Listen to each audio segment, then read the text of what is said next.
Halo guys, selamat sore, salam sehat selalu. Ketemu lagi dengan channel Paham Swigno, dosen tani Paham Swigno. Baik, sore ini saya akan menyampaikan review tentang alfalfa. Bahwa alfalfa ini ada istimewanya memang. Walaupun orang bilang setiap materi, setiap ada keistimewaan, tapi ya, saya sekarang akan menceritakan tentang keistimewaan alfalfa. Nggak banyak informasi terkait dengan ini, karena ini memang aslinya bukan tanaman di tropik, tapi nanti akan saya ceritakan. Nah, biar sebelum cerita nanti kita agak seger, saya tembangkan dulu. Tembangan mijil, ilir-ilir. Ilir-ilir, tandure sumilir, ijo royo-royo, engson senggo anyaran penganten, bocah angon penek no balimbing, ginawe masui toto tiroiku. Baik, itu mijil pembuka aja. Sekarang saya ceritakan ijo royo-royonya alfalfa. Oke guys, jangan lupa subscribe, like, and share biar teman-teman juga pada ngerti apa itu alfalfa. Alfalfa di Eropa dikenal namanya Lucerne, tapi di dunia ini dikenal namanya Queen of Forage, ratunya hijauan. Nah, ini kenapa disebut begitu? Karena ini memiliki tidak hanya sekedar orang bilang proteinnya tinggi, antara 20-29%. Ya, memang itu iya. Tapi juga lebih dari protein, deep dari itu, lebih dalam dari itu adalah asam amino. Dia memiliki lengkap asam amino, termasuk asam amino yang ada di jagung, asam amino yang ada di bungkil kedelai, asam amino yang ada di tepung ikan yang biasa untuk pakan ternak unggas. Artinya alfalfa ini sebenarnya juga bisa menjadi alternatif untuk pakan unggas dalam konteks kandungan asam aminonya. Yang berikutnya, ini aslinya memang dulu kalau saya baca di dalam sejarah alfalfa yang ditulis oleh Michael P. Russell, alfalfa ini dulu aslinya dari Afrika Utara. Ini tanaman semak, dipakai biasanya untuk pakan kuda, dan ini dibawa oleh pasukan berkuda saat invasi di semenanjung Iberia tahun 711 Masehi. Nah, dari sana kemudian dibawa oleh Aragon, ketika Aragon kemana-mana tahun 1500-an kemana-mana. Dan kemudian salah satu dikembangkan di Eropa, di Amerika, di mana-mana, di negara subtropik terkenal. Dan di dunia akhirnya dikenal tadi dengan nama Queen of Forage. Nah, ini kita akan mencoba mengembangkan di Indonesia, negara tropik.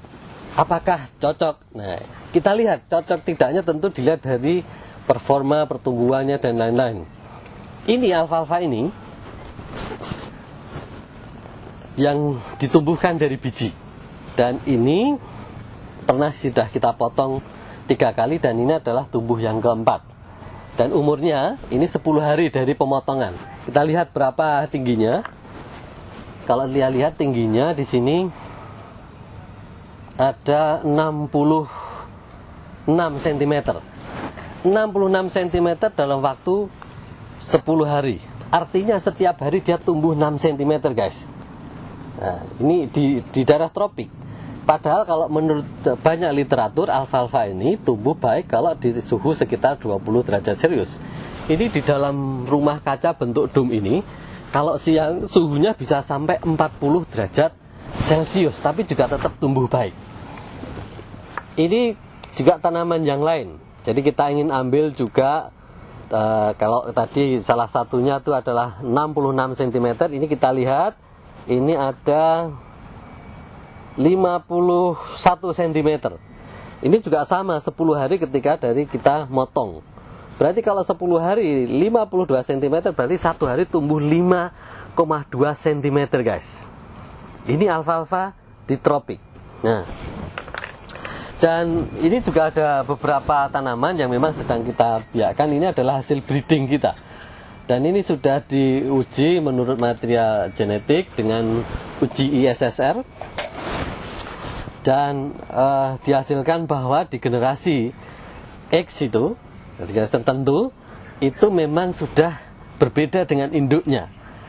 Sehingga ini memang bisa masuk dikategorikan adalah alfalfa tropik.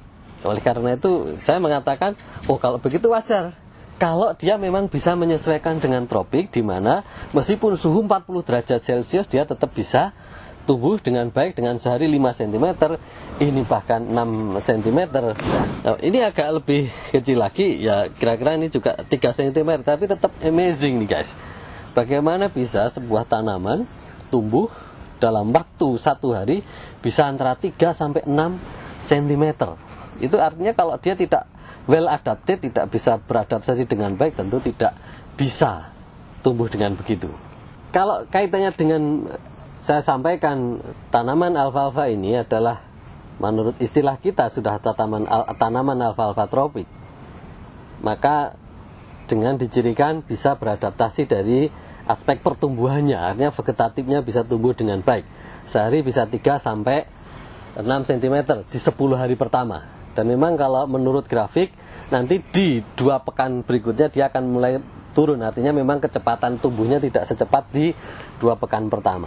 Nah nanti di pekan keempat dia akan sudah mulai berbunga.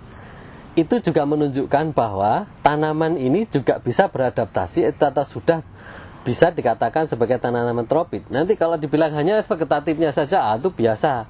Tanaman mana-mana juga bisa. Tapi kalau sudah bisa berkembang, artinya generatifnya muncul, berarti kan memang ini juga sudah oke di daerah tropik.